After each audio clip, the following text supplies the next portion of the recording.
See, I should be able to share this shit from here. It's not doing exactly what it was before, but I haven't done this in so long, man. Is it showing up yet?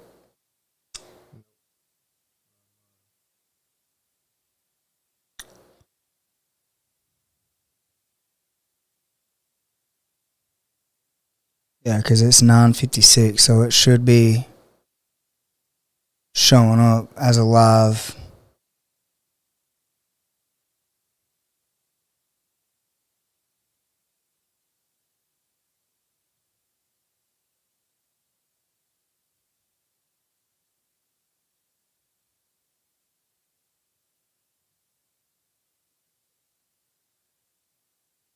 All right, I just clicked going live, so maybe you guys will be able to find it there. It says we're live. Yeah, we're going live, guys. This is Coach Jimmy with Tech Talk. Here's the thing.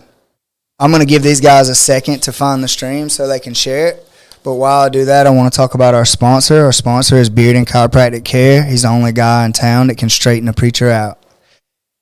Guys, if you're having trouble with your neck or your hands or pain between your shoulders or your hands going to sleep or hips, lower back pain and things like this, that guy is a specialist. He does everything in his power to make sure that you get the care that you need. So that's right here in Eastman, Georgia. It's called Beard and Chiropractic Care. The doctor there is Stephen Grantham. And trust me when I tell you that everyone in the gym here in Eastman uses him weekly. It's what keeps this place running. It's what keeps our athletes healthy, because he doesn't just push your back and crack you in all kind of different ways. He actually takes x-rays. He does some studying, figure out exactly what's causing your pain, does the work to fix you and make sure that you're back on track getting healthy. And that's Beard and Chiropractic Care here in Eastman, Georgia.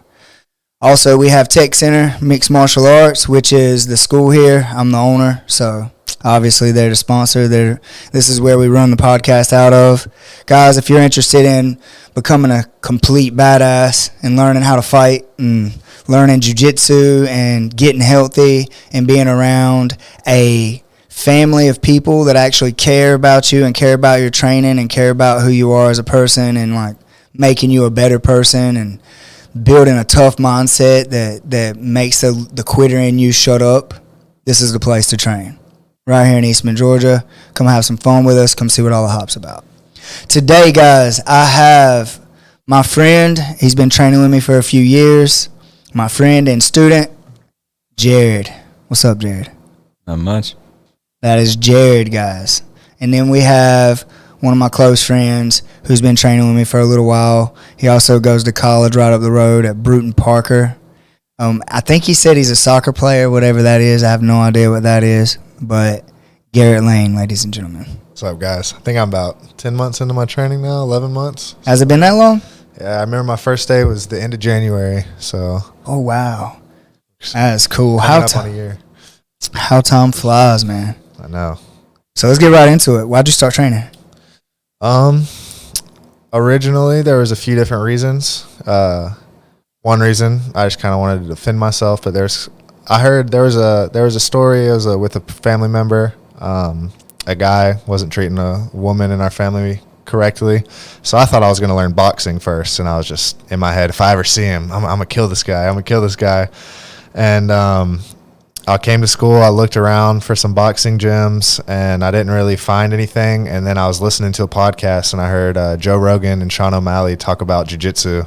So I searched jiu-jitsu. This looked like the best place in the area, so that's why I ended up coming here with my two friends, and I've been hooked ever since. So, dude, isn't it weird that everything happens in threes? Like 90% of the people that are here with me, they come with two other friends and one stays. Yeah, I remember y'all telling me that like 2 weeks into my training, y'all were like, yeah, you came in a group of three, so you're the only one here, you got to stick with it. So it's like, yeah, I guess I'm stuck. Dude, but it's so cool that that's how it works. It happens regularly. It's like Bam. Bam's one of our kids' coaches now. And he usually does this. He's like a co-host of the show here. And he usually is like the first guy that you meet on the mat because he's like the guy that's going to make sure you're safe enough to roll with everybody else here. The enforcer, mat enforcer. Yeah, I don't like calling it a mat enforcer because we don't really do that here. But, we can, obviously, but we don't usually because we used to have that style of gym. And now I think it's better to just have the talk up front and then, like, prepare people mentally. And, like, no. There's a certain way you behave. There's a certain way you act. It's like you're going to get this shaky feeling. You're going to get this scared feeling. You're going to want to explode. You're going to gas yourself out. I heard you give that talk today. Yeah. Treat your training partner like he's a 5-year-old. Yeah, that.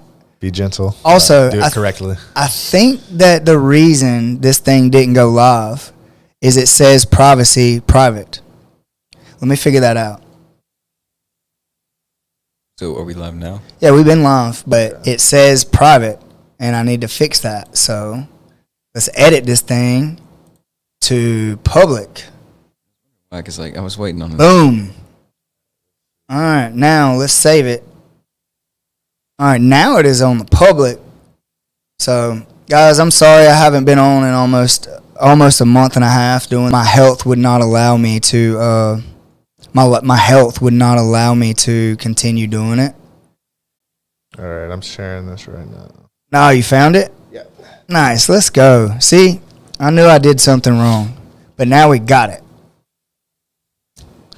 All right, so that other stuff, it'll be on the live version when they go back about, why you got started and stuff. So it'll still be there. It just won't be it just, the people that tune in now just won't know what's up. Okay. So there's that. Also, it looks like there's a connection issue right now. I never have this much trouble with this thing, man. It's like tonight's just the night to. It's done this one other time, and we ended up not even doing it that night. And I had to fix a bunch of stuff. Said OBS disconnected, reconnecting. It records through, so when the live vision's there, it'll be there. But right now, people aren't able to hear it. Okay. So I guess when I switched it from private to public, it had to readjust. So here we are. What's it doing? It's probably just service, but it's either low quality or. Nah, it's service. It says stream bitrate is lower than the recommended bitrate. I don't know what happened. Everything updated. Let's look at all this stuff. Because I may literally just restart this freaking podcast.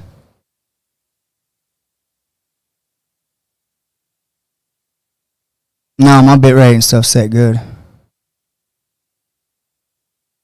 I wonder what's going on. Resolution set good. Audio set good. Hotkeys, I don't even know what that is, but we ain't messing with that. I know what hotkeys are. I'm just not messing with them.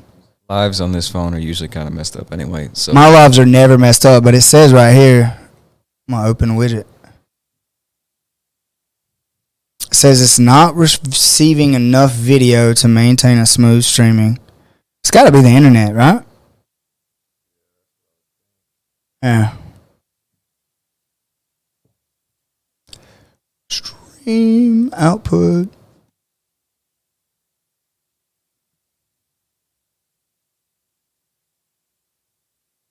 There. Apply. Okay. Bumped up the bit rate. Maybe that'll work. It says we have plenty of viewers. Oh, look at there. There you are. Think we got it, guys. Is it fixed on yours yet? It takes it's like a 5-second delay. Well, yeah, mine looks good now. Mine's a little delayed, but it's always delay. I set a delay on it that way in case you say something you hate. What up, Jonah? All right, did he get it? Oh yeah, that's it. We're back. Jonah's on here. That's who commented during my South Georgia submissions that this John boy is toast. That's the comment he said. Oh, nice. Let's go. All right, guys. Yeah, now we're good. I'll just clip all that out when we post it. But there we go. We're back live. Join us. Talk shit in the comments because we got Garrett. There's Jered. There's Garrett. Guys, we done did all that, but apparently it didn't connect the right way or properly. So whatever. All right. Now that all the trouble's out of the way, let's talk some shit to each other. Jered, why do you do jiu-jitsu? Makes me feel good. Does it? Mm-hmm. You leave here feeling good about yourself? Every time I leave, I say I'm very glad that I was here today, and I would feel a lot worse if I didn't come by today. Every time I'm not here, I feel like I missed out. Dude, I like the way that sounds. Why is that, you think? I'm not the best at it, and I know that's probably like a mindset thing. In case you say something you hate. I just really feel like, I guess it's just important to me. And I don't really know the words to put to it yet. Oh. You don't know how to put words into it yet. I might be able to when I get good at it. No, man. Here's the thing. I think you're really good. Like, for where you are and what you do, I think that you're really good. And I think that you compare yourself to other people. And I think that's a problem with smart people all the time. Like, that, does that sound stupid or what? Sounds good to me. This is the problem that I have with smart people. Are you ready, Jered? You ready? People that are ignorant, they usually don't know that they're ignorant. And they don't know, so they just think that they're something that they're not. So they have this idea of who they are in their mind without ever being battle tested, and sometimes they are battle tested, but they're so naive or so ignorant that they think that they're better than what they're, more capable than what they are. Because obviously when you're just training in the room, you're supposed to train a particular type of way to keep everybody safe. We're not just murdering people. Go ahead. Yeah, well, that's what I was going to say. There's an old saying, I don't know how old it is, and I can't remember who said it, but the problem with the world, and this is the saying, the problem with the world is that the fools talk too loud and are too confident in what they're saying, and the smart people are not confident enough because they know all the different variables, so they don't speak up. So I think what's happening with you, Jered, is that you realize how deep jiu-jitsu is and how hard it is and how much better some people are than you, and you're comparing yourself to the best or the better instead of comparing yourself to the entire world. If you look at what you're capable of doing compared to the whole world, you're 3%. You're the top 3%. Only 3% of people in the world train. So, like, you're top 3% right now, and you become the 3% by showing up. The old saying at one of my old schools, they would always say 3%, shake each other's hands, 3%. So, that's the thing. It's like, be the 3%, just show up, be consistent. You have no choice but to get good. And for the record, when you try and when you do, you're fucking amazing. You're really good. Like, for where you are and what you're doing, you're really good. You just don't believe in it, so you half-ass try. And that's the truth. What do you think about my words, son? He's just staring blankly into the camera. If you're on this on Anchor, he's just staring blankly into the camera. What do you think, man? I mean, I know I could be a lot better if I had a better mindset about it, but I don't know. I don't know if it's just like, I get overwhelmed kind of easy, and when I think of all the stuff that I'm doing wrong, it's kind of hard to think about the stuff that I could do right. That you do right. Not could. You have to count your wins, no matter how small. That's how we stay motivated to do what we do. You heard? Yes, sir. What was you about to say a minute ago, Garrett? I forgot what just about like the battle tested thing, and I was just gonna mention, I feel like almost every person who has never trained has an unrealistic expectation of what they would do in a fight. what they would do if somebody tried to hold them down, whatever. They just have no idea. Like, I was kind of the same way. I tried to come in so humble until 10 different kids in high school held me down and choked me out repeatedly. And then I learned I had to pick, am I going to quit or I need to come back and learn how to defend myself? And I just feel like a lot of people who don't train don't really understand like what it's actually like to train. Yeah, dude, and it's funny is like it's every week we have people come in and do their appointment, and we have to go through that same cycle. It's like there's this process that takes place. It's like there's this process that takes place when someone comes in and they have no idea because they've never done it, but they think from watching YouTube or UFC or the ADCC trials or whatever, that they understand it. Mm-hmm. And I deal with parents now. Like, even now, like, constantly, I deal with people that don't train. I deal with people that don't train that have their kids in the program, or people that train that never trained jiu-jitsu, like taekwondo guys and stuff. Every day of the week, I deal with these types of things, and it's like I have to take this person and not lullaby them, but kind of prepare them for what's about to happen to their ego. Yeah. And I have to let the other members know, like, hey, they're new. Like, don't destroy them completely. Let them move around. Let them get them tired. Obviously, get them tired, but don't destroy their ego completely or they'll never come back. Yeah, I think just because I've felt so many, like, I've been a loser so many times in my life. Like my soccer story, I've been in college 5 years and I've started 5 games. Like, I've had to grind so hard just to be able to play games. I feel like if I was some superstar goalkeeper, I came in here and got choked out by a 15-year-old, I don't think my ego could have taken it. But I really believe people who have lost so many times and had to get over it, that's what makes people want to come back and, like, conquer it almost. Because I've thought about that before. I wonder, like, certain things that would have made me not come back would have been if my ego couldn't have taken it. And then also I think about how you talk about the culture of the gym here, like not killing each other. If I would have came and just got hurt my first 2-3 times, I would have never came back. Y'all eased me into it, and now, like, I love it. I can't wait to come train, all that, Yeah. Speaking of that, it's like you went and tried other gyms. Did you go to several different gyms, or did you just go to one other gym? This was the first gym I came to, and once after about 2 or 3 times, I was hooked here. I never didn't try anywhere until I went home.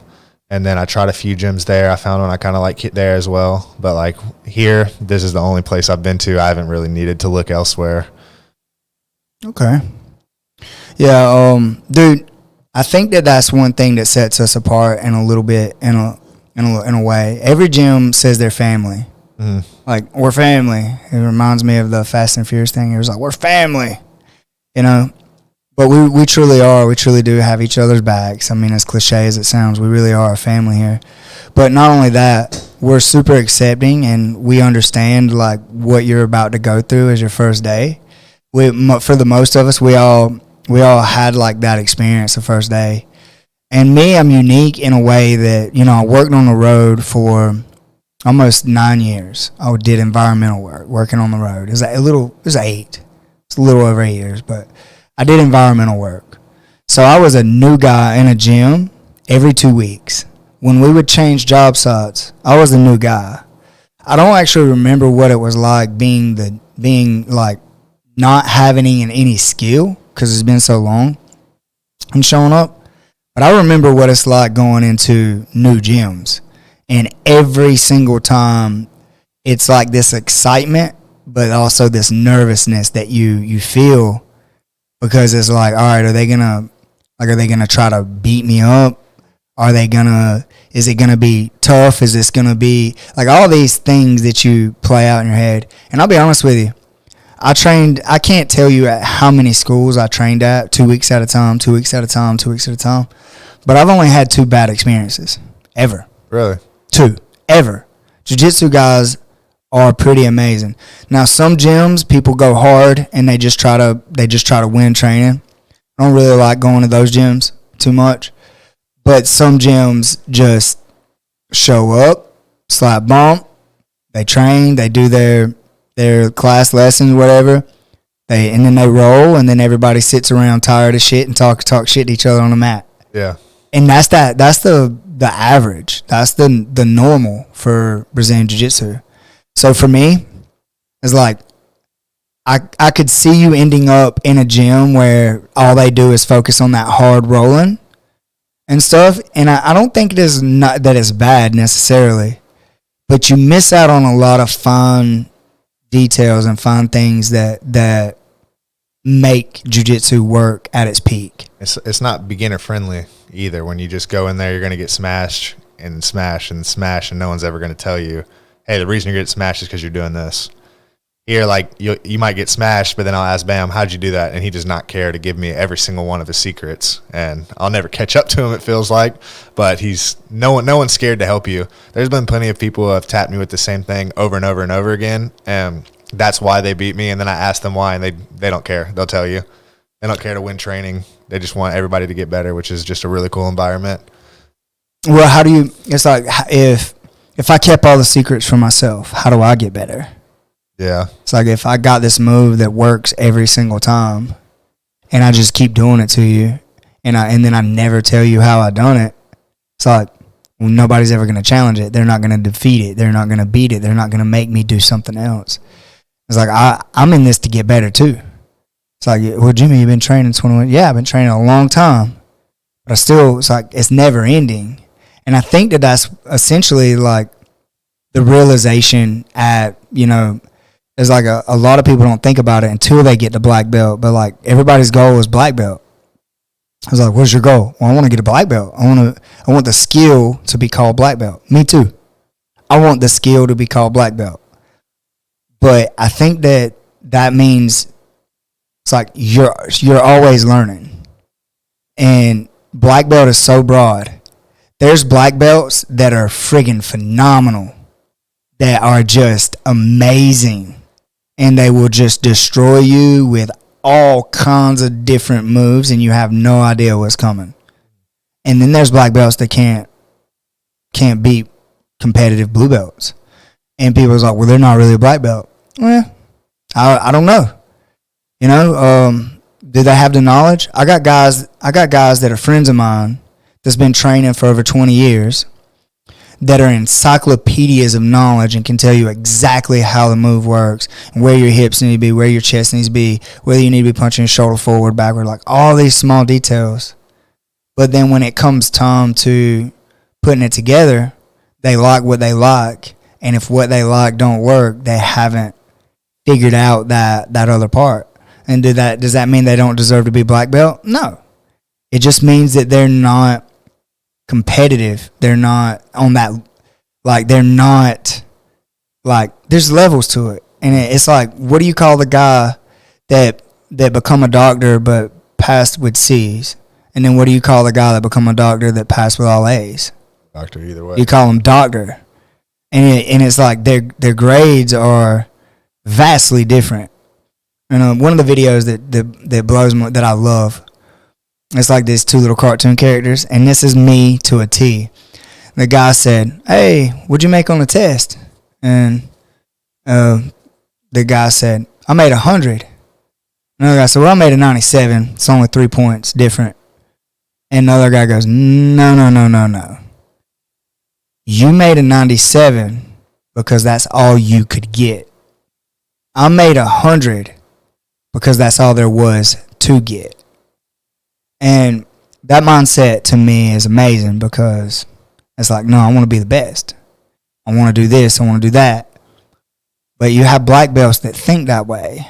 It's like, no, I want to constantly get to where the peak of performance or the peak of whatever, because that's where their focus is.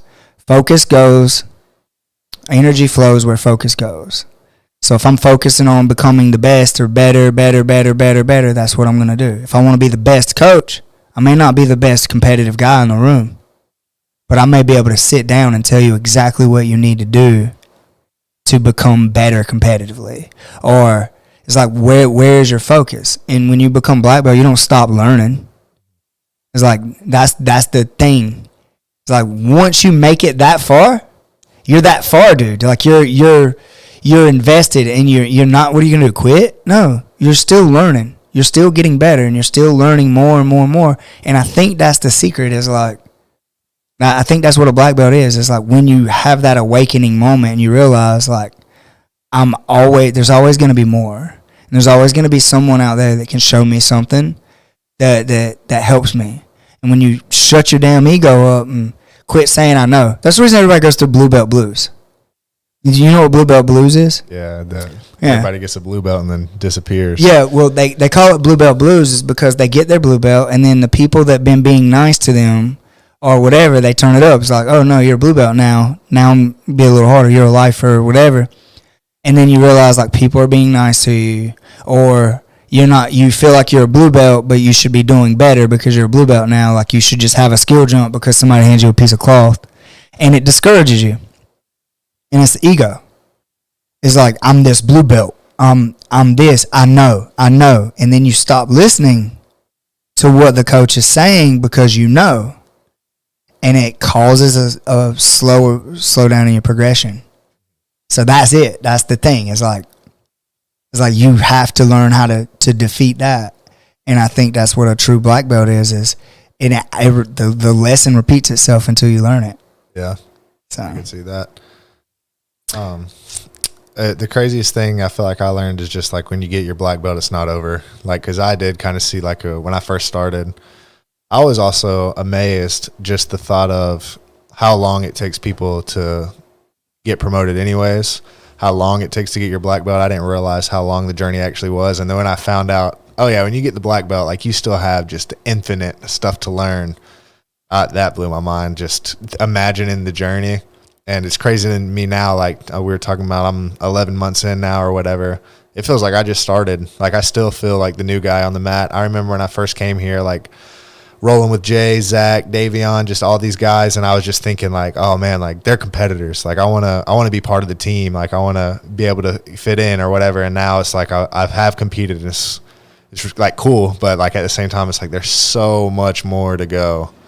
Still blows my mind just thinking about it sometimes. How do the competitions feel, like before and after? Feels great when you win. Feels bad when you lose. But it was. I feel like I've learned a lot in those little competitions, just because your mistakes are magnified so much. You don't tap and then you go right again. Like both of the reasons I've lost 2 matches now. Both of the reasons that I lost, I've drilled why I lost relentlessly and just gotten so much better at that one specific move. I'm sure I'll lose plenty of other times, and every time it's going to burn me why I lost, that I'll make sure it doesn't happen that way again, even though it probably will happen that way again eventually. But no, dude, I think that's right. I think that's the answer. That's why we compete. Mm-hmm. I think you learn more in one competition than you do in class in 3 months. Yeah. Because you get to battle test it, and you get to see what it's like when your senses are heightened. And mm-hmm. I also feel like just the preparation, like because I had you and Coach Bam just like going over, watching me roll, telling me what I'm doing wrong and helping me fix it. I feel like that preparation for both of my competitions, I think I've made big jumps in the weeks leading up to those. So that's cool also. It's weird almost like with my last competition, it was just one match. I ended up losing, but I felt like after that I left with more confidence than I had than before I was preparing, because we just went over so much stuff and so many little things I feel like I got better at. Yeah, how did you lose your last comp? Kimura? Mm-hmm. Yeah, that's what I thought. Yeah, Kimura. Dude, those are things that are tricky. There's a whole system around just trapping that arm. Mm. There's actually, I can name, it's like people call it Kimura trap system, Kimura trap and stuff. And then you have the Kimura flow. And it's just the same grips with different movements and stuff, but it's just that grip is a solid little grip. And if somebody gets it in on you, it's like, all right, now you got to do this particular set of things to break it or to start over. And it's one of those things when you first start out, you got to learn it. Yeah. you gotta figure it out. And I didn't know the particular things at the time. We've gone over it a few times now, so hopefully I'll know what to do next time. But I think what just killed me, just like lack of knowledge. People's lives. I never sit back and look. And I think that is one of the things that holds me back in other areas of my life is I never sit back and go, man, I did that, or that's great, or look at what I done, or look at what I built. Man, I'm going to miss this person. Man, we have 78 kids, and I just lost 3 kids. It's like, what did I do to lose those 3 kids? And then Taylor has to look at me and be like, you dick, you got 70 other kids. Like, what about them? I'm like, well, no, what did we do to mess up these 3? Because I want 100 more. And then right before COVID, I had 138 kids. That's not counting the adult program. That's just how many kids we had. That was the number. And it's like, I want to get to 200. I want to get to 200. So 200 is what I want to get to. That is the number, like, just in kids. And then I want about 50 or 60 adults. Okay. And that's right now 50 or 60 adults is the number. I think we're at like 35 adults right now. I've never been the adult program since we've been open. I haven't been an adult program person. I enjoy having the adult programs and I enjoy my competitor programs, but I like those programs being close-knit and what they are. I like those programs being where they are. I feel like kids as a whole, they're going to be influenced and we're going to change their lives in the way that they think. We're going to be changing their lives in the way that and just being a part of their life and teaching them the mindset that we teach them is going to change their lives. It's going to have a better impact on our middle school and high school kids than it is the adults. The adults are going to learn something great. They're going to learn a skill. They're going to compete. They're going to do the things that they need to do. They're going to do things that they've always done, and it might change their lives. But it's going to 100% change the lives of the kids. And in that, and in it changing the kids' lives, that is where like I like to have my focus. I mean, I'm 23 years old, and you've changed my life since I've been in here 100%. I think martial arts just in general has completely changed like a lot about how I am as a person. I mean, before, I feel like I've always kind of had, especially since college, since I've started playing college soccer, I've held my identity as like I'm a college soccer player. So when it's good, I've been on top of the world. When it's bad, like I've been like, it'll send me in a dark place when I'm not playing, or I'm playing bad. I'm not practicing, like all this stuff. And as my senior year, like it's been as bad as it can get. I feel like I've been happier now than I've ever been. And if I was only playing soccer and my identity was in soccer like it was, who knows what I'd be doing. Like about to graduate, I'd be sad I'm leaving my friends, and I would have nothing to look forward to. Like I'd be depressed because soccer is coming to an end. But like I don't care about soccer anymore. Like I'm so excited for this new journey, like to see what I can do with jiu-jitsu and MMA. And I feel like if you weren't the type of person you were, if you didn't have me up here and talk to me for an hour my first day, and we didn't have all those conversations in the parking lot like we've had, I feel like I definitely would not have had this same type of passion I have. So like I credit you to changing my life in that way for sure. Yeah, and I had this conversation with Davion. So I think that's one thing that I do differently is I generally like have these conversations. I'm not just teaching jiu-jitsu. I'm having these conversations about mindset. And I'm sharing my experiences and my growth and how far I've gotten to get to where I am. And I think that that's one thing that I do differently with my students is I do have those conversations and I do talk about those things, and I don't just come here and teach jiu-jitsu and then leave. We have these conversations about mindset, and I want to challenge something that you said and make you think about that because, like I said, I know you're probably going to be finding another school soon when you move for your job and stuff after you graduate.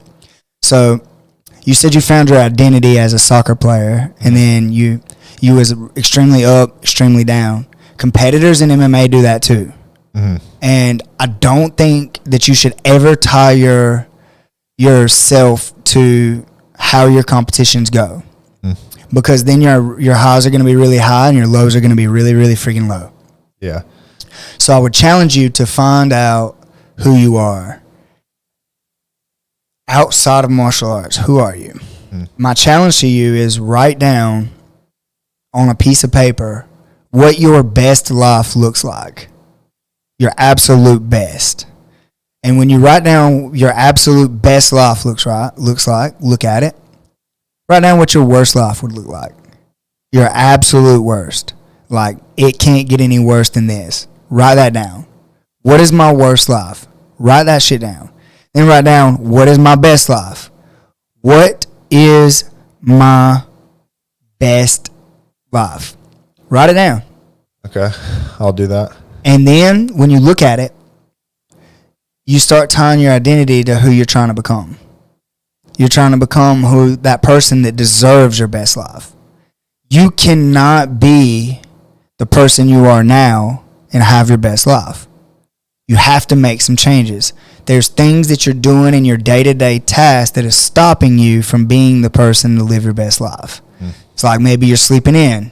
Maybe you're just staying up all night playing video games. Maybe you're not taking the test serious, or maybe you're not, whatever it is. Maybe you just procrastinate on everything and then you do the bare minimum just to get some results instead of doing your best. Whatever that thing is, you got to change it.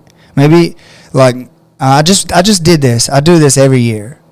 I do it. I redo it every year and I carry it around with me. I can show it to you when we go downstairs if you want. I can show it to you now. I keep it in notes on my phone. But I do it every year and I carry it around. And here's the thing. What does your worst life look like? Well, that's giving you something to run away from. I don't want to go there. So every decision I make is headed towards my best life. So I think about it like that. What's my best life? All right, is this going to get me closer to it? No, I don't need to be fucking doing that. Right? And then you'll stop tying your identity up to your wins and your losses. Let's just say you want to be the best MMA fighter in the world. That's fine. You know, if that's what you want, that's fine. But you're going to lose. It happens to all of us. And you can tell yourself it's not. You can tell yourself I'm going to be undefeated for however many. And, hey, there's people that went undefeated for like 40 fights, 30 fights. That might be you. But shit doesn't last forever, you know? And you have to decide what type of person I'm going to be after that. And it's like, nah, I'm still going to, for me personally, I'm still going to be a dad. I'm still going to be a husband to my wife. I'm still going to be a coach to my students. It's like, that's more important. And my identity is not tied up in the winning and losing. And you have to learn to have a life outside of what you're thinking. It's like, you're not just a soccer player, dude. You're Garrett Lane. It's like, you're my friend. You're a dude that takes everything to heart and like works really hard. Not a lot of people would. I don't know if like I haven't said out loud, or you haven't said out loud, but like you had a rough year with your soccer. That's your story to tell. I'll let you tell it if you want to. But you had a rough year with your soccer this year, right? But it doesn't matter. Your story with your soccer and stuff, it doesn't matter. You're still Garrett Lane. Does that make sense? Yes, sir. And it's like, I don't look at you as a soccer player. I look at you as Garrett Lane, the person that's passionate. And you would not have stuck with it if you didn't have those other hardships. They're shaping you to be resilient.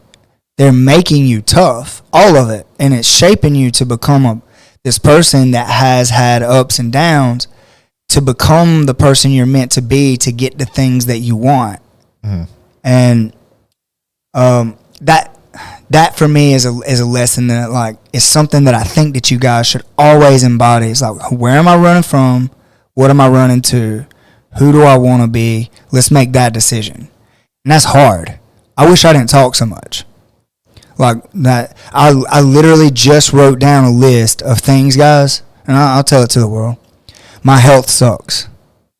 I hurt my back last November, so it's been a year now. I have lupus. I was told that I wasn't going to live past 38 if I didn't start taking a bunch of medications. Told the doctors they're stupid. I haven't taken any medications. But now I'm having like sinus problems, joint pains, arthritis. I'm having like stomach issues. I'm having this rash. It's not even a rash. It's called a lupus rash, but it's like this red spots that get on your chest. You get these knots in your head. It's fucking uncomfortable. It feels like you're wearing like something that's just itchy all the time. It's fucking horrible. And I haven't told anybody that. Like, my close friends knew that. But until now, I haven't just went out and said, hey, I have this. Because it's like, I'm going to beat this shit in my mind.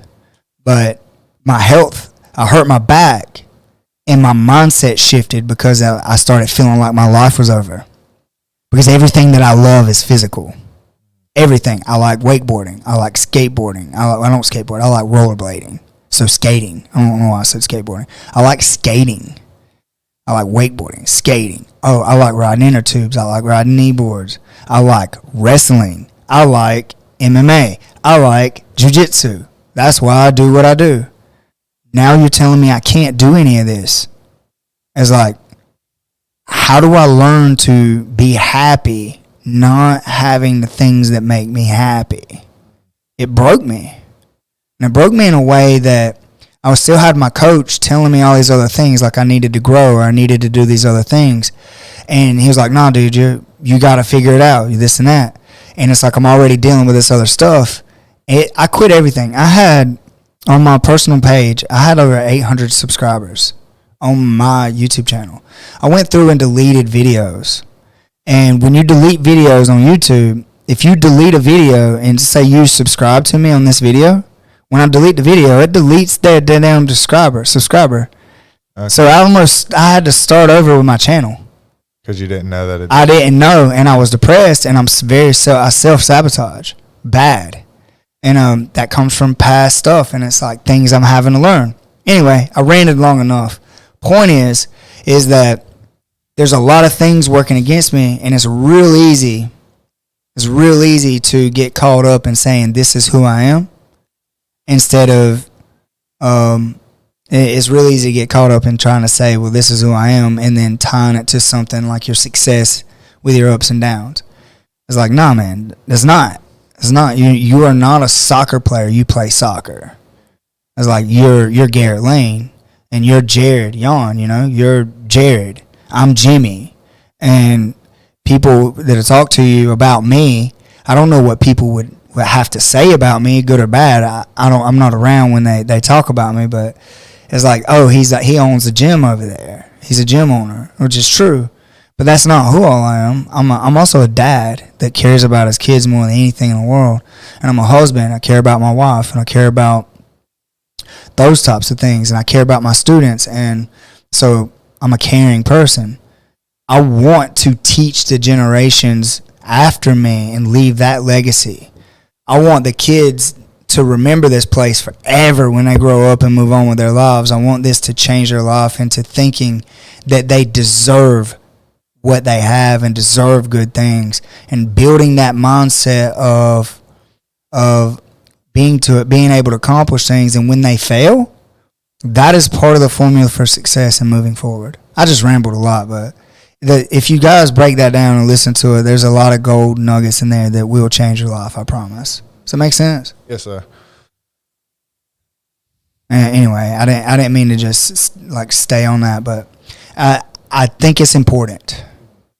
Like, I think that it's important to know that. So you're not just a fucking soccer player, dude. Yeah, and I mean with my loss in jiu-jitsu, I mean the first thing I remember after I walked up to you, I said, I'm sorry. And you were like, don't say that.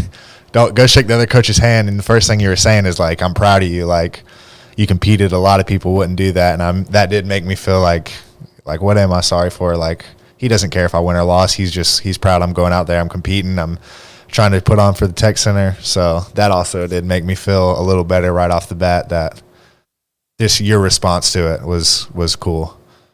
Man, dude, it's like I wasn't out there. Yeah. I didn't fucking do it. You did it. You know what I'm saying? And like, it's like, you don't owe me anything. It's like, you went out on your shield. You fucking went out there and you competed and you did the best that you could. And I was proud. And I'm still proud. Like, dude, I'm proud of the performance. You went up there as like training. You've been training for 6 months. Went against a guy that been training for a while, longer than you. It doesn't matter. It was longer, whatever. But he caught you. It happened. That's the end of it. It's like, all right, we know what to work on now. And here's the thing. You can't get better without having those things and whatever. There's a lot of people that had an opportunity to compete and they didn't. They sat their asses on the couch. Me included. I was sitting in the fucking corner going, hey, man, move your hips. I didn't fucking do that shit. Davion said the other day, I don't know if you've seen it, but he's like 14-0 in wrestling this season. He beat the former state champ that weekend, and he's like, this is because of you, coach. I'm like, nah, man. It's like, yeah, you had a little bit of guidance from me. And that part I can take credit for, because I had coaches that were trash in real early. They were not good coaches. Their idea of good coaching would be like, I need you to stand up. Just stand up, man. I need you to stand up. Dude, if you don't do something, you're going to get submitted. I need you to do something. It's like, all right, motherfucker, what? Yeah. What do I need to do? How do I stand up? You see this motherfucker on top of me holding me down. Excuse my language.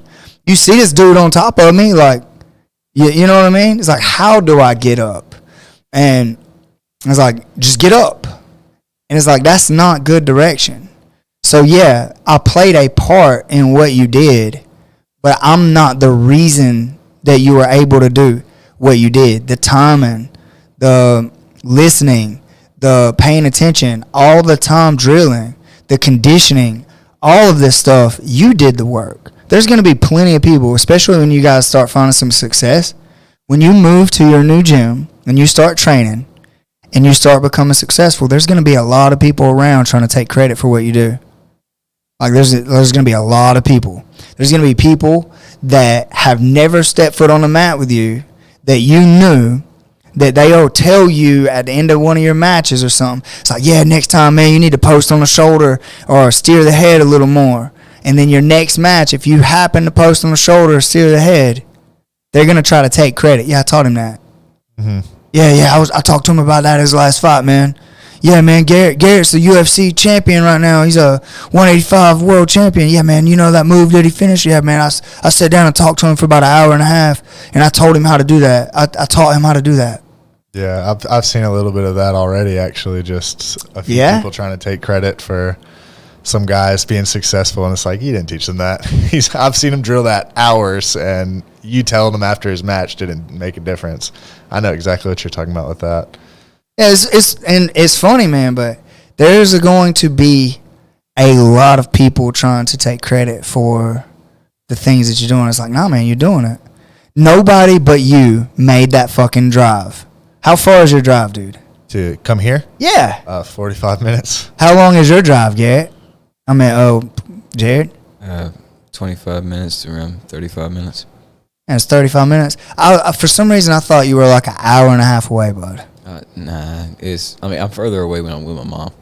Oh, you're with your dad? Well, my dad's in McRae, my mom's in Glenwood, and but right now I'm with my mom. So you are farther away. Right now I'm at 30 minutes. Gotcha. Yeah, dude. Like, nobody's making that drive but y'all.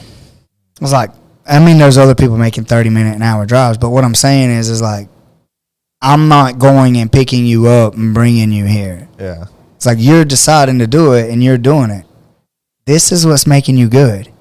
I'm offering you the knowledge and you're showing up to take it. You know how many people that pay me a monthly fee that show up twice a month? Probably more than 20. Probably more than 20 in my adult class alone, not counting my kids. They show up twice a month and they pay me a monthly fee. The knowledge is there. I'm here teaching. They can come get it. but they have other things that are more important. But they want the knowledge because I talk to them regularly. Hey, man, you all right? And I miss those guys. I want them in here, and I appreciate them supporting the school and stuff the way that they do. But it's like the knowledge is here. We're giving it, but you have to show up. You not only do you have to show up and learn the move, you have to earn the timing to do it in a live roll. And that's a whole nother thing. And I love that because it's true. I love saying that because it's true. I learned that I didn't learn it, but Boogie said it out loud one day, and it put it in perspective for me. Because it's like, yeah, you have to earn the timing. It's like jiu-jitsu is easy, but you have to learn the timing. And I was like, man, that's deep. That's true. And because I always would tell people, it's like, nah, man, you have to figure out when to do it. That's what I always you got to figure out when to do it. I can show you this move, but you have to figure out when to do it. I like saying you have to earn the timing better because you can do the wrong move at the right time and it'll work. You can do the right move at the wrong time and it won't work. Yeah.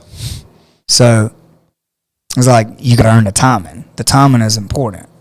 Anyway, you're going to have people trying to steal shit from you. Don't let them. And it's like when you lose, it's fuck, man, you feeling bad enough. You don't owe me an apology. Yeah. It's like, unless I was standing there going, hey, man, like, I need you to do this. And you was like, fuck you, or something like, then you might owe me an apology. Like, and I might owe you a roll after that. It's like, damn, dude. Like, you remember I was telling you to do this and you didn't? That's why you lost. Like, I'm joking, but nah, it's that's what it is. And I think that that's what sets us apart from a lot of other schools, though. It's like, we don't put that much emphasis on it. We just want to see you guys doing well and showing up and putting in the work. Obviously, we all want to win.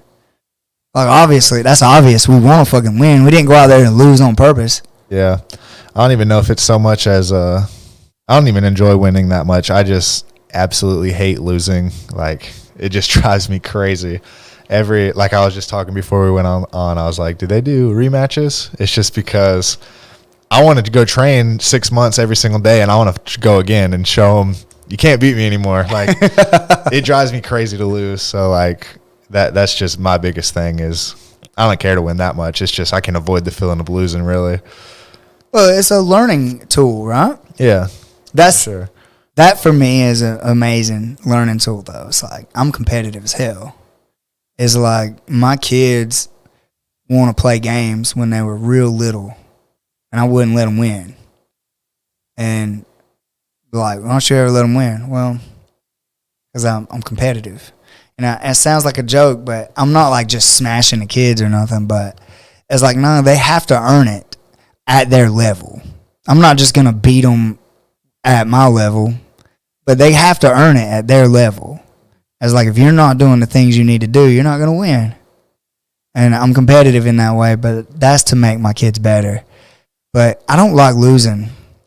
But I'm never going out there trying not to lose. I'm going out there trying to win. Oh, yeah. I'm for sure trying to win. That's a different mindset, too. Yeah. I watched one of my friends. I haven't talked to him about it in a while, so I don't want to name drop him. But he's a professional fighter. And I watched him fight this fight, and it went 5 rounds. And in this fight, this is the first time I ever seen him like in trouble, because he just dominated everybody he ever fought before this fight. He got in trouble in this fight, and his corner was telling him, you need to circle, you need to circle. Here's the problem. He wasn't circling properly. He was just taking this big step and sliding. His head was just floating across. The guy was just fucking teeing off on him. My friend had his hands up. He's circling. And I'm like, nah, you need to move forward. You're going to get knocked out like that. You need to move forward. And I'm screaming at him from the stands because I'm not in his corner. You need to move forward. Guy's tough as nails. Got a shit beat out of him.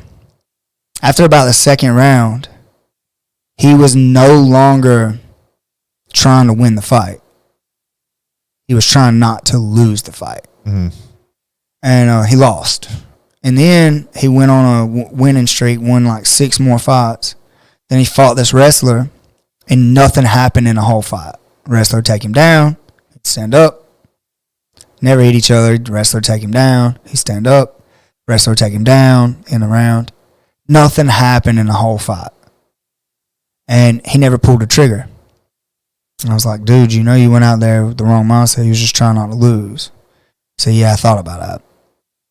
And it's like when you are thinking about not losing, then you're trying to stay safe and you're not willing to take any risks to win. It's like, nah, man, let's win. Let's try to win. Let's have that mindset of winning. Because if you saying, I don't want to lose, I'm not going to lose, I'm not going to lose, I'm not going to lose. It's like, where's your focus at? Losing. It's losing. And pilots know this really well. We have a helicopter pilot here in the class. But not only that, there's a viral video. This is where I pulled this from, but I love the video. Sorry, I was smacking. Something slowed. But I love this video, and this is the last thing I'm going to say about it, and I'll let you guys talk about some of your future and some of the stuff you're planning on doing. But the video says, it's like skiers. Your mind, the guy said, you don't understand, your mind doesn't understand the negative. He's like, you don't believe me? All right, don't think about an elephant. Stop thinking about an elephant. Why are you smiling? It's impossible. Right, because your mind doesn't comprehend the negative. So skiers, if they go, don't hit a tree, don't hit a tree, don't hit a tree, what do? Hit a tree. They hit a tree because what are they looking at? Trees. All they see is the trees. But if they go, follow the path, follow the path, follow the path, follow the path, follow the path, what are they doing? Focusing on the path. They're focusing on the path. The trees disappear. They don't even see them anymore. Same thing with pilots. Where you look, you go. Same thing with driving. Drive down your road, look off to your right. Watch what your steering wheel does. Car starts drifting off to the right. So, same concept when you're in a match. If you're going, I don't want to lose, I don't want to lose, I don't want to lose, I don't want to lose, what are you focusing on? Losing. You're going to lose. You're just trying not to lose. But, how am I going to win? How am I going to win? I'm going to win. I'm going to win. I just need this. I need this. I need this. Whatever you're focused on, that's where you're going to find. And that follows my golden rule. Where focus goes, energy flows. I have a couple of principles of life. Where focus goes, energy flows. Right? Logic and emotion, or reason and emotion, cannot occupy the same space. So how do I win all the arguments that I win when I'm trolling people and stuff? I get them emotional. And if I get them emotional, they're no longer logical. And when they're not being logical, they make mistakes and I get to pick it apart. Simple. Right? So logic and emotion cannot occupy the same pace, same space. That's another one of my principles, or one of my rules. And I never had it in that situation. I had Dr. Grantham on, him and I was talking about it, and that's how he put it into words. And I was like, yep, I understand that because this is what I do. And, I got other things other things like that I really pay attention to. And it changed my life. Those things changed my life. Consistency is the key to success. The things you do in your daily routine is going to show you who you are in 5 years. Yeah, I'm learning a lot about consistency right now. There's been tons and tons of times like I've always had just insanely big goals, and I go through these phases where I'm just all in for 5 months or 3 months, whatever it is, whether I want I wanted to go to the gym every single day and I'll go so hard, and then 2 months in, I don't see the results, and like I'll end up quitting is usually how it happens. And just like me and you had to talk, I was like, I can never stay in the gym. Like, why can I never stay in the gym? And you sent me some stuff on Instagram about consistency and whatnot. And now I think I've been in, I don't know how long it's been, longer than I've ever been before, and I'm seeing better results now than like all the times in the past. And I feel like I used to just do so much more. I'd be in the gym for 4 hours doing way too much, and it would last a month and then I'd quit. But now, like, just being consistent with it, I'm noticing results. And it's the same thing with jiu-jitsu.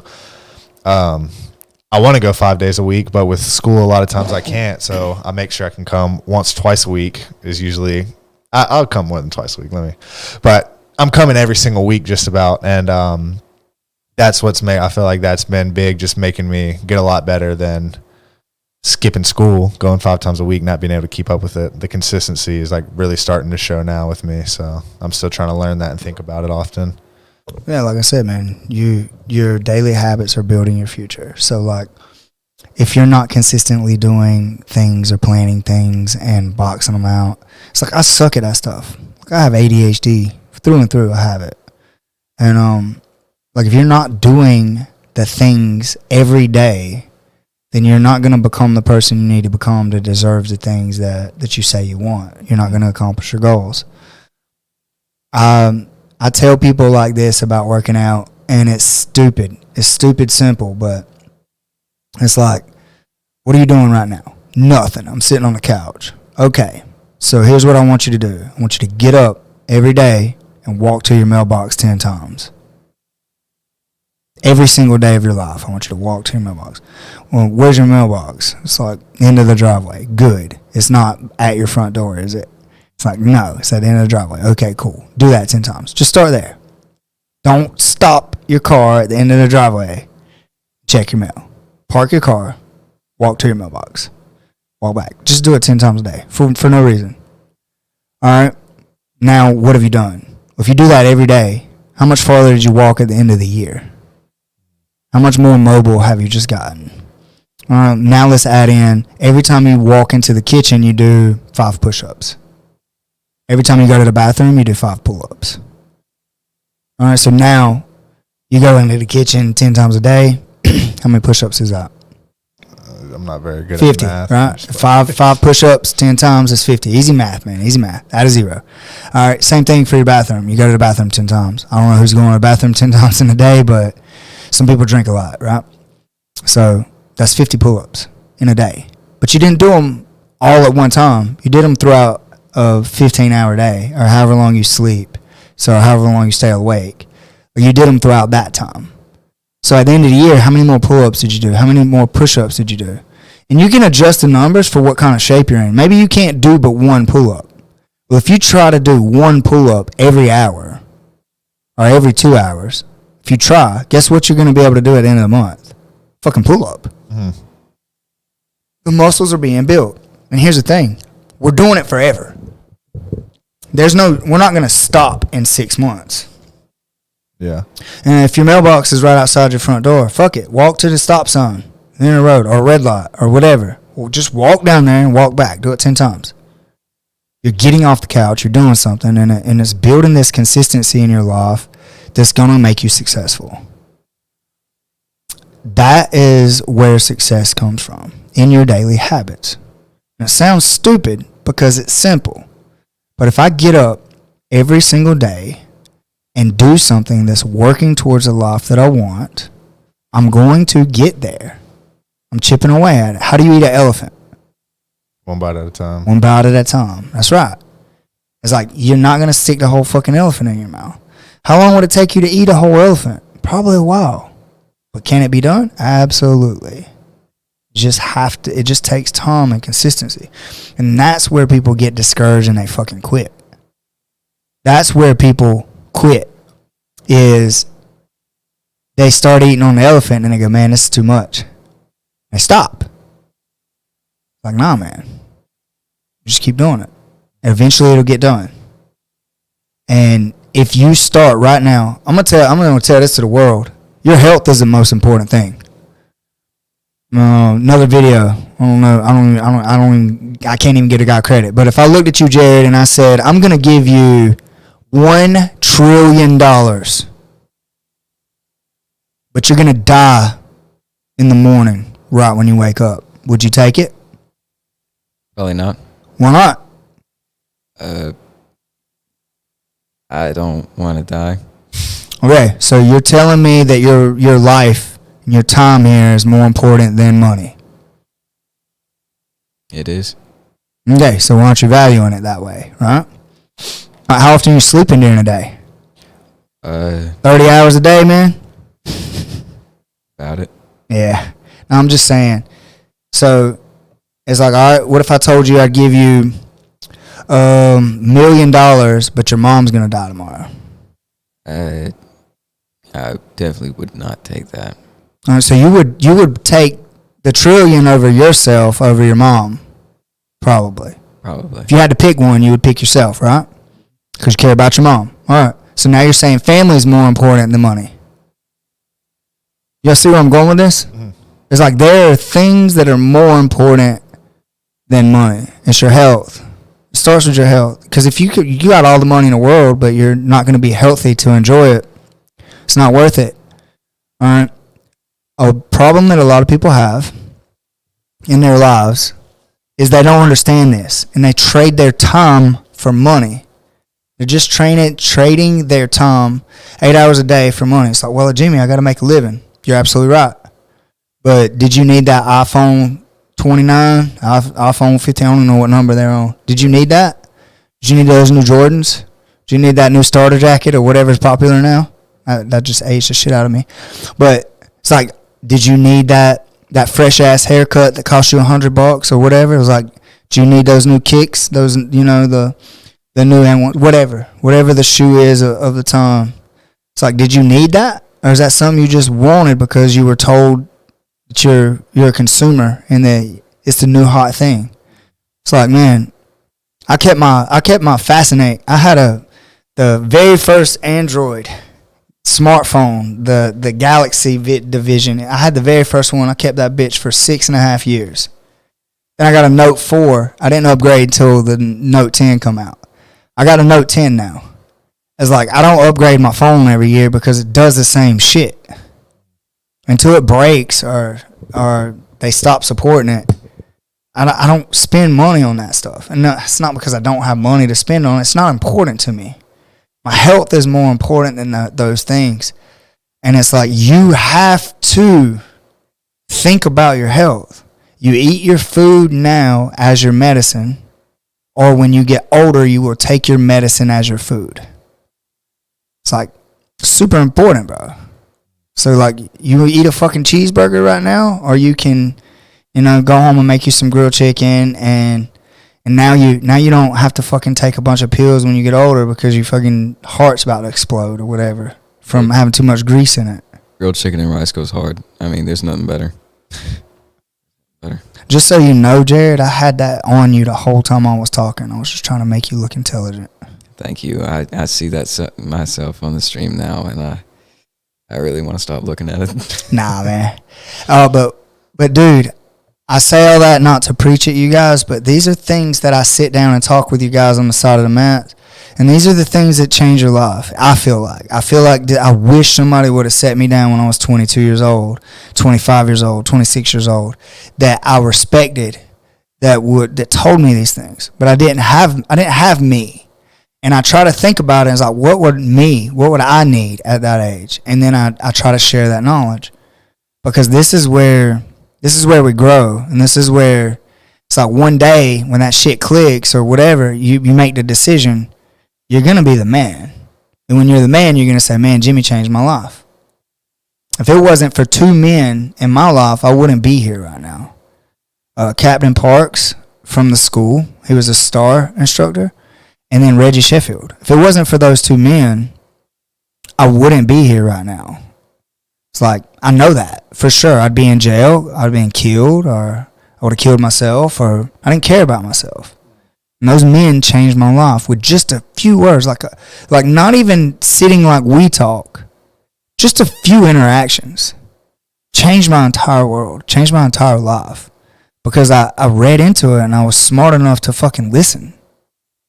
Anyway, all right. So, what are your plans now? Like, what are you gonna do now? I just took my last exams for college yesterday, and the goal is move to Atlanta. I'm gonna work in a freight company with my brother. So far, I might have to apply to that thing you were telling me about before, but right now, move to Atlanta, and just make enough money to be comfortable and do what I want to do is basically the goal. Like, I don't care too much about having a whole bunch of money, but I want to be financially free enough to do what I want to do. I want to be able to train. I want to be able to put time into stuff I'm passionate about. And right now I'm real passionate about MMA and jiu-jitsu. So definitely want to do that. You ever plan on fighting in MMA? Oh yeah. I want to, that's a big goal of mine. I want to fight. I got to get the green light. I got to be good enough for someone to have the faith in me. I think I'm getting closer and closer, but I know it's a long journey, so I'm not in a rush to get there, if that makes sense. But, I definitely want to fight. I want to pursue an amateur career. I have a bunch of goals set. But, yeah, the first step is just I want to get in the cage for the first time for sure. Heck yeah, man. It's fun, too. There's nothing like it. Making that walk, just having people look at you and the excitement. They say there's a fine line between being nervous and being excited. And I don't understand that line because I was always excited with the walk. Yeah. My very last fight was the very first time that I had ever gotten nervous or like had an adrenaline dump or anything. It was my very last fight, not my first fight, my last one. And the reason is because I knew I had like these problems with my sinuses. I knew I hadn't trained hard. I didn't feel prepared. And that was the worst like feeling in the world. And I was like, oh, this is what most people feel their first time out. And for me, it was like, all right, I can't, if I don't get my health back, I can't do this anymore. So yeah, I daydream about making that walk probably 3 times a day. Let's go. There's times I'll be sitting there and I'll try to feel the emotions of the walk. I know there's no way you can replicate it, but I try to feel it just so I can. I don't know if it's a weird feeling. It is. I don't know if you've ever tried to make yourself feel that. Visualization is something that I do, man. I see it all the time. I see everything all the time. I want so bad to get healthy and just do. Like I know I'm not fighting MMA anymore, but I want to do some jiu-jitsu tournaments and stuff. But I just got to get to where I can train without getting fucked up so bad. So, what about you, Jered? What are you gonna do? What's your goals? You still in high school, man? Yes, sir. What are your goals? Right now I'm just kind of going through everything that I like and seeing if, I could just find something that I love, wind up doing that the rest of my life. Trying to convince my parents that I don't really care about, whether it makes me profit or anything. I just kind of want to, if I'm happy, I'm happy. I don't really want money or anything. I just want something that makes me happy. So your idea of success is finding something that makes you happy and fulfilled. Yes, sir. My man, that's genius. You want me to tell you why? Why is that? You find something that makes you happy. You get really, really, really good at it. And people will pay you to teach them how to get really, really good at it. And then, now you're financially free doing something you love and you're happy. Guess what I did? I did exactly that. I quit a job making $200,000 a year to come coach you jokers. Like I lost money. I lost money, but I'm happy. Yeah. So that shows too. I think part of the reason you're so good at what you do is because you genuinely love it. I don't think you could come out and like put on a fake smile every day and try to coach us through stuff and us not understand it the first 30 times or whatever it may be. I don't think you could do that if you didn't love it. So I think that's one thing that does show and why people are drawn to this place. Thank you, man. I appreciate that. Yeah, man, that means a lot to me too. It's like I want people to want to train with me. I want people to know that I'm the man. And I want people to know that I'm the man. I'm just kidding. I do want people to know that I care and that the things that I'm doing and stuff is like I'm trying to make that difference in people's lives, and I'm trying to make that difference. I'm also trying to make people understand. It's like when you think you know, sometimes you don't. It's like I do this move 1,000 times and you mimic the move, but you haven't figured out how to settle into it yet. Then you're not really doing the move. So, Coach, why do we keep doing the same thing? We've been doing this for a week. We've been doing this for 2 weeks. It's like you fools ain't got it yet. And it's like we gotta get it. And it's like sometimes you just move on and come back because people aren't ready for the lesson that you're giving. And that's why I love doing these podcasts for the most part is the shit that I say. You listen to me now and then listen to the first podcast, and the amount of growth and change that I've had in just 2 years is astronomical. It's a lot, right? And it's like I'm not the same person I am now that I was 2 years ago. I'm definitely not the same person 4 years ago than I am now, or that I was from the 2 years ago.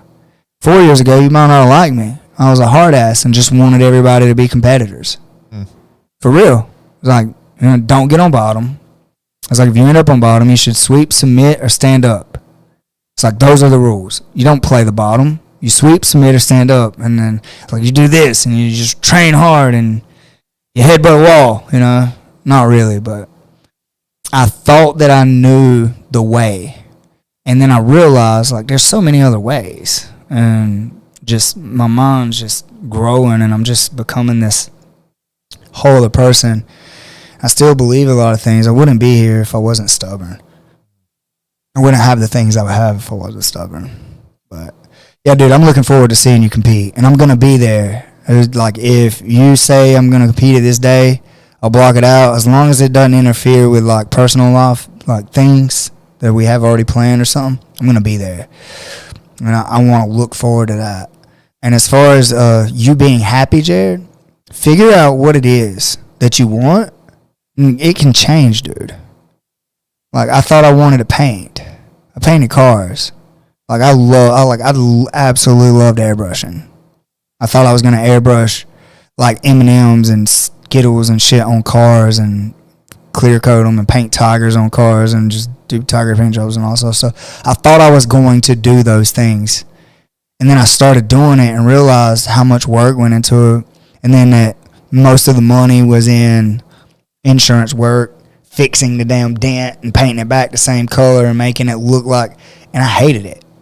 I absolutely hated it. Now if you're going to get me to paint on a car, man, you better be real close friend of mine, because I don't want to do it.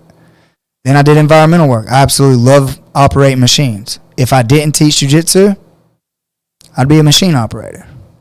That's it, though. I don't like doing other stuff.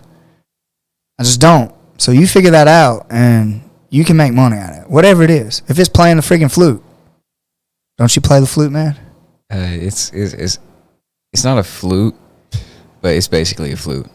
It's like the Zelda flute, bro. It's badass. Yeah, it's cool because like I think it was like that might have been one of the quarantine things, because like in quarantine I had this mindset of just like finding a hobby, you know, like every week and a half. Like I yo-yoed for a minute there. I was gonna fire, but yeah.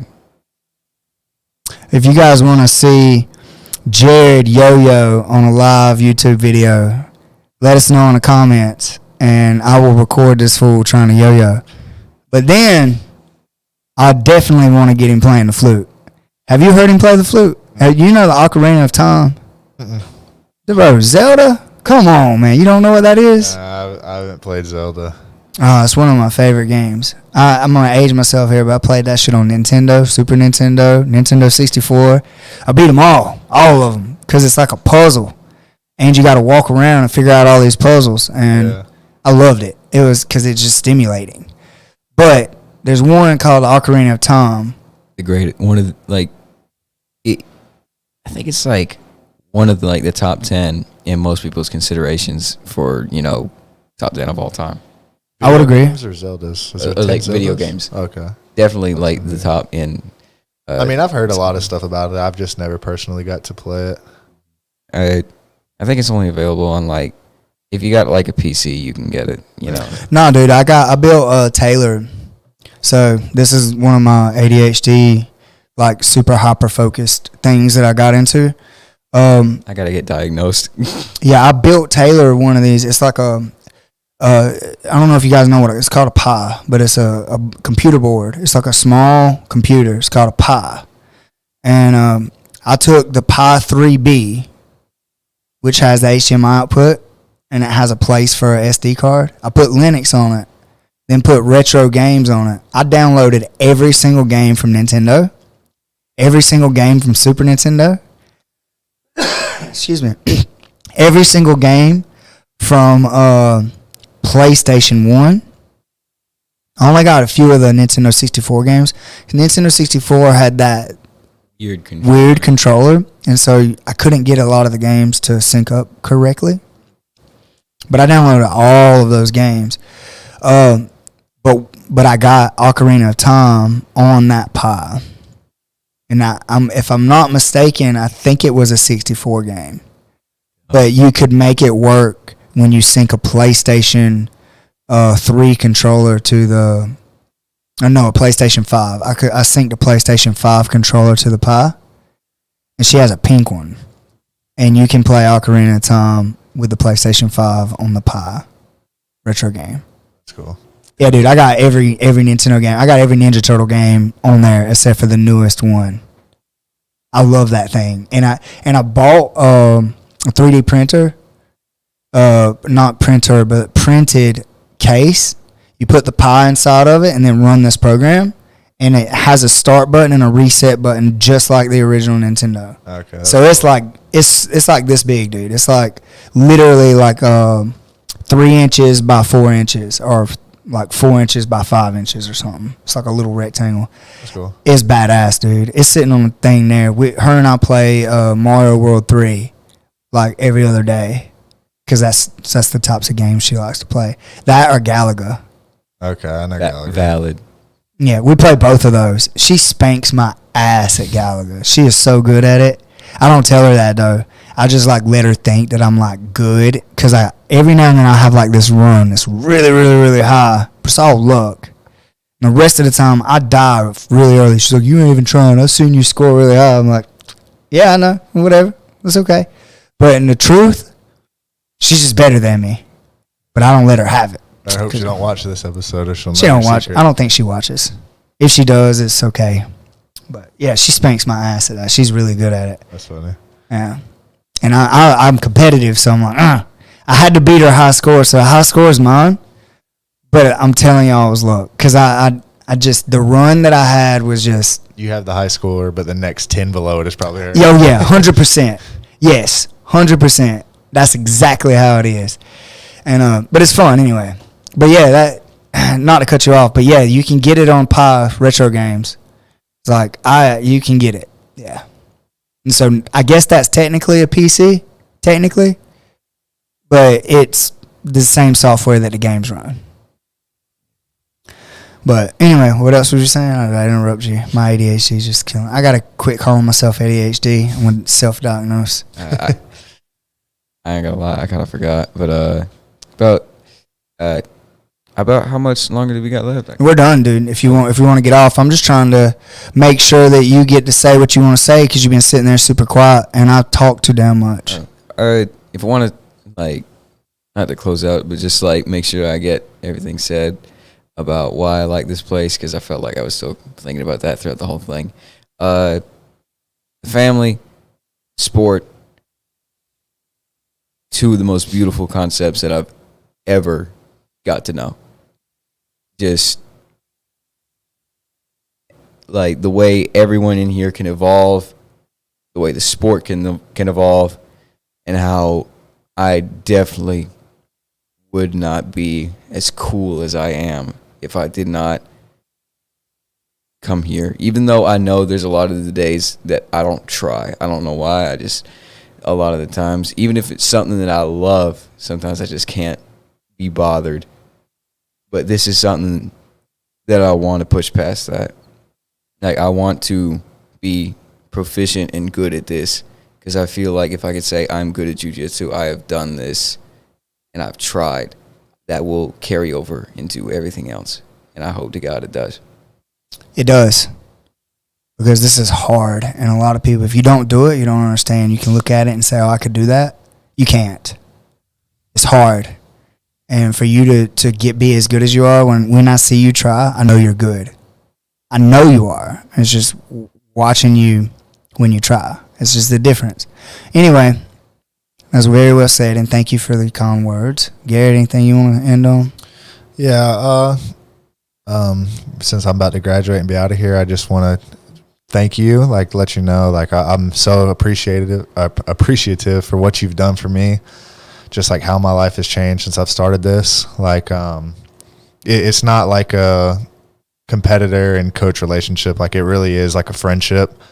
And I still remember just like the first time I was leaving, and you told me, you're like, all right, Garrett, I'll see you. I love you. And I used to have this thing, like, I just would feel so weird, like telling anybody like, oh, I love you, unless it was like my mom or my dad, something like that. And just like, that was kind of cool and different and important to me. And like, I just really appreciate like all the stuff you've done for me. kind of gotten past that now. Like I can show my love, and I do feel like it's because I love people, but like I don't say it, and I feel like you just saying it to me, and like I've said it back now. It's like it's normal now to me. I just appreciate all the stuff you've done for me. I really do, and I've had a great experience while I've been here. Thank you. So I have a rule, man. It's like if I would miss this person if they died, like when I think about it, like if something happened to this person, would I miss them? If the answer is yes, then that's love. I care about you. So I have this rule. It's like I have to say that. I have to say how I'm feeling. I don't just tell everybody that, but if I think it and it's like, all right, would I miss this person? Would I feel bad? Answer is yes. All right, they need to know that somebody cares about them. It's like I don't want them to go home and feel like nobody cares about them ever. It's like, nah, man, I care. And that's my rule. And it's like, I know at times in my life I needed someone to care about me. And the words, when somebody says something, I was like, it's like, yeah, maybe it is uncomfortable a little bit. Maybe it does. You go like, I don't know if I feel that way yet. I don't care. I don't need you to say it back. Just know, like, if something were to happen to you, then I would feel bad. I would miss you or whatever. So I have to let people know. And I think that because I'm around this like sport that's kind of masculine, we hit each other in the head all the time and stuff. It's like it's hard for guys to open up and talk and say things, and it's like, nah, man, you have to talk. If I didn't have two people at one time to talk to, I would have killed myself, legitimately. And it's like nobody other, like my brother is the closest person to me in the entire world. And it's like without my brother, I wouldn't be where I am, 100%. Like my brother and me went through a lot together, and he's my brother. I love him more than anything, but there's other times when I felt alone and felt bad, and I felt like I still feel this way in a lot of ways. It's like people don't understand me, or I don't fit in, or I don't have that same support system. But it's like, yeah, just because I don't have it doesn't mean that I can't give it to other people. And even now, like I'm your coach. So like I feel like a lot of the people that are in my circle, I'm their coach. So I'm different. I'm included because I'm the coach, not because they want me here. If I wasn't the coach, I wouldn't be here. And obviously that's probably a lie, but that is how I feel inside of my mind. So my mind still beats the shit out of me. I am my worst critic. I feel like I'm one of the, best or whatever, but then my mind tells me how shitty I am, or how bad I am, or how much more I need to grow, or how much better I need to be competitive or whatever. And I have to learn to tell, my mind to shut up. Your mind will trick you into trying to be comfortable. It's like, nah, man, I don't want to be comfortable. I want to be better. Yeah. So you got to tell your mind to shut the fuck up.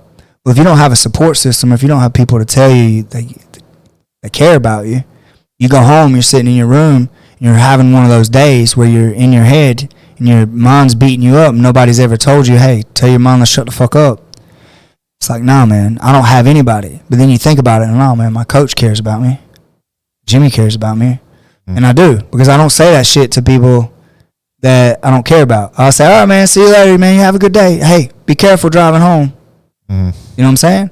Yeah. So it's like when I make that connection with somebody and I feel like they matter to me, I let them know because they need to. And I appreciate like that as a whole. It's like, no, man, I want people to know. Mm. So, and I think that men need that, and I think that men need to hear that more often than not. I think men are taught not to cry. They're taught to be tough. Oh, you're supposed to be the man. Stop acting like a little bitch, I was definitely taught that. I was taught that everything was a test of your manhood, and if somebody said something slick, they're just trying to shine on you, and you should beat them up. You're a Barnett, and everybody's going to treat you like white trash. We're white trash, and everybody's going to talk to you that way, and if they do, you beat their ass. You do not let people get away with being disrespectful to you. Mm. And That's how I grew up, and I didn't get out of that mindset till I was like 25 years old, man. And I had already had kids, was already married.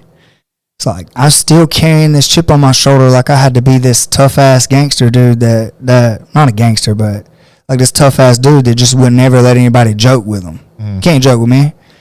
And you trying to joke? Oh, you trying to be funny? Yeah. And I'd fight you. And now, here I am now, and I look at it and see how silly the mentality was, but I didn't know any better because that's what I was taught. Anyway, so that's where that comes from. And then I know it is a little strange to have another grown man say, hey, man, I love you. But I don't care. Like, no, man, you need to know. Like, you got people. You could call me with a flat tire, and I'll come fix it. I'm just kidding. Nah, so the last thing, and then we go. Last thing. I'm not saying nothing else. I'm just going to be like, yeah, that's badass.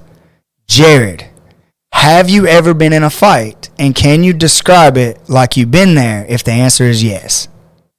It wasn't a fight. I just wanted to see if me and my friend Cody could actually grapple. He put me on my ass. He's never been in a jiu-jitsu class or wrestling class in his life. And he took you down? He picked me up with my legs and with my arms bound to my legs, basically, because like he had me kind of like that over his shoulder, and he just kind of like brought me down. So he scoop slammed you, Jered. That's called a scoop slam. Yeah, my friend scoop slammed me. I've been doing this for 4 years. So what did that tell you about your grappling and trying and all this other stuff? What did you learn? I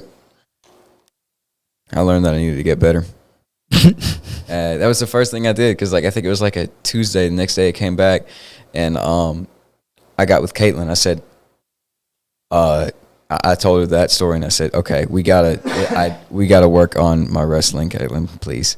Did she work with you? She worked with me. She helped me out a lot. I do feel better about it now. How do you think it would fare now if your friend tried to scoop slam you? I think I would be a lot better. You heard that, motherfucker? I hope you listen to this. Me and Jered's taking you out. Come sign a waiver. Who wants to see Jered take on the guy that scoop slammed him? Make a live stream out of it. Mate, I'm going to make a whole live stream out of it. How do you feel about that, Jered? He's like, no. I think I just lost a friend. Nah. Obviously, I'm joking. I mean, he can come train with us, but obviously I'm joking. I mean, I will live stream it if y'all want me to, but just playing. Nah, he's a soccer player now. So. Oh, so he's real soft. Yeah, I hate those guys. Yeah, them damn soccer players.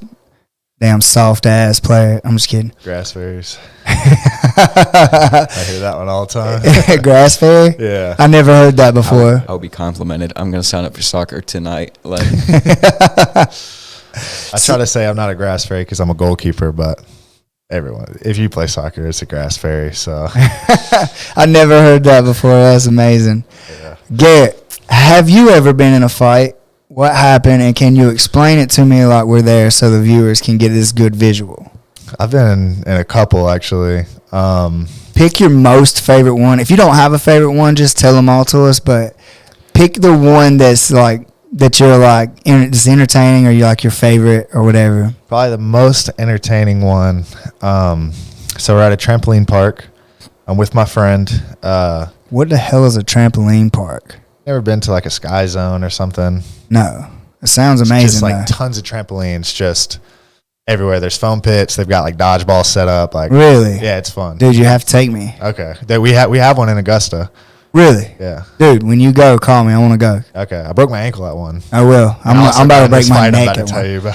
I'm about to break my neck at one because I think I would do crazy shit in a room full of trampolines. Yeah, I'm about to have some fun. It's just weird, though, because, like, in the middle of the trampolines, they just got this thing. There's just hard metal covered by, like, a 2-inch rubber.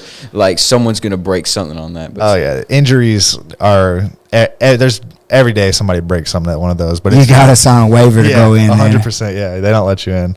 But so we're playing dodgeball, and there's this group of people, and there's probably about 20 or 25 people all together, and they're just all over this trampoline park.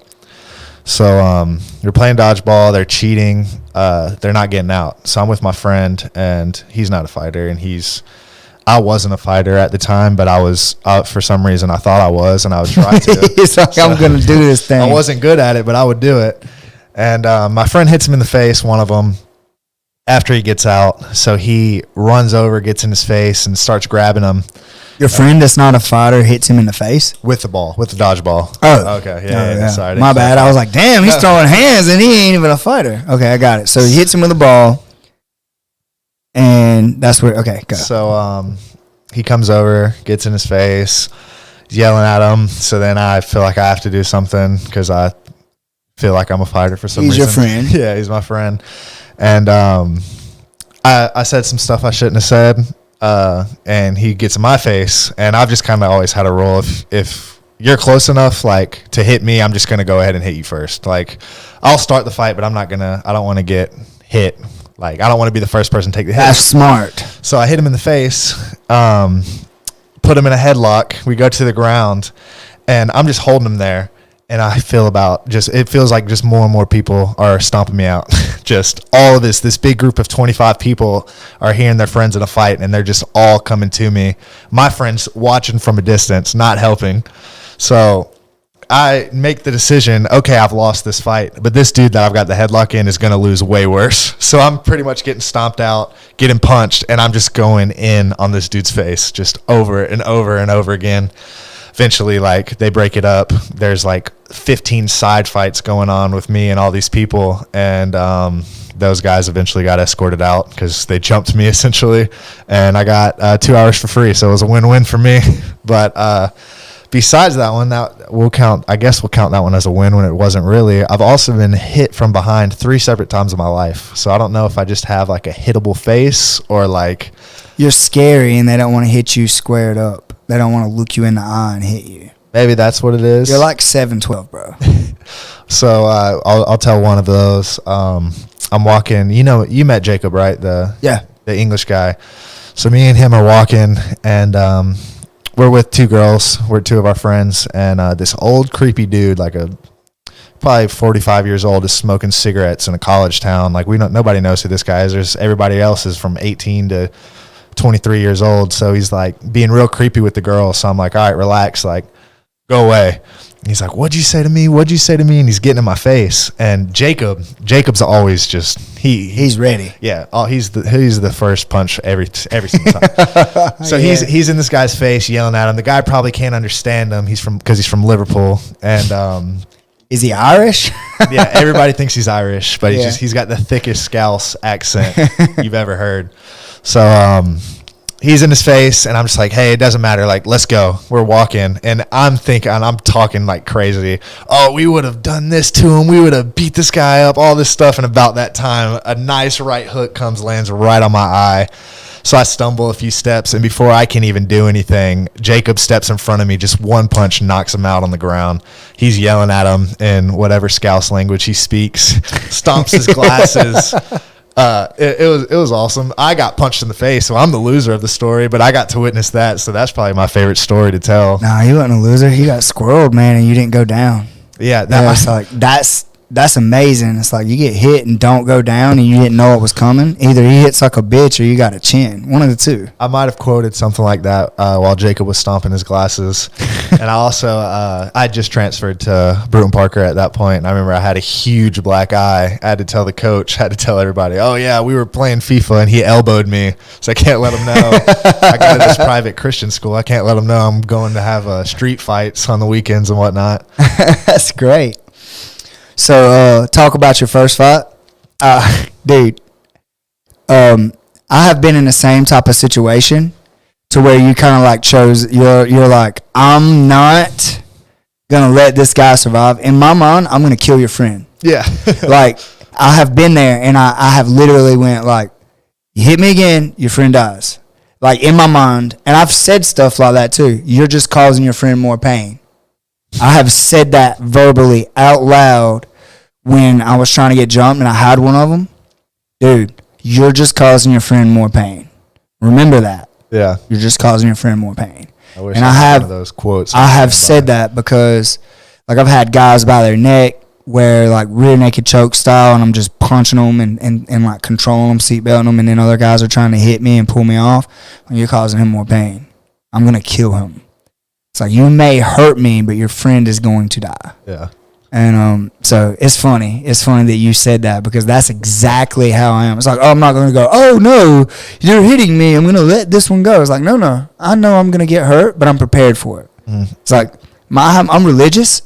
I believe in Jesus Christ as my Lord and Savior. It's like, I'm going to go to heaven.